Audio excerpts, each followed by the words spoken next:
সেমিফাইনালে মাত্র 56 রানে অল আউট হয় আফগানিস্তান। চলমান টি-20 বিশ্বকাপের সবচেয়ে বড় চমক নাম আফগানিস্তান। গ্রুপ পর্বে নিউজিল্যান্ড ও সুপার 8-এ অস্ট্রেলিয়ার মতো পরাশক্তিকে হারিয়ে প্রথমবারের মতো সেমিফাইনালে উঠেছিল রশিদ নবীনরা। তবে ফাইনালে ওঠার লড়াইয়ে কঠিনদের সামনে দাঁড়াতে পারেনি আফগানিস্তানরা।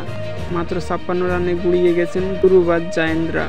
বৃহস্পতিবার 27 জুন টস জিতে ব্যাটিংয়ে নেমে শুরুতে ব্যাট বিপর্যয় পড়ে আফগানিস্তান। দলীয় 23 রানে 5 উইকেট হারায় তারা। গুরুবাজ 0 রানের কোটায় ফেরেন। ইনিংসে প্রথম ওভারে 8 বলে 9 রান করে গুলবালাদিন নাইব উইকেট হলে নাইব মাত্র 2 রান নিয়ে মাঠ ত্যাগ করেন। আরেক ওপেনার ইব্রাহিম জাদো রান এদিকে ব্যাট হাতে নিয়ে পুটিনারদের বোলারদের সামনে প্রতিশোধ গড়ে তুলতে পারেননি।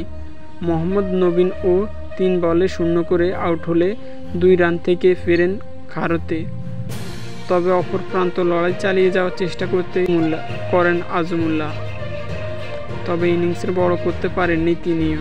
মাত্র 12 বলে সর্বোচ্চ 10 রান করেন তিনি। এরপর কাবিন জান্নাত মাত্র 8 রান করে মাঠ ত্যাগ করেন।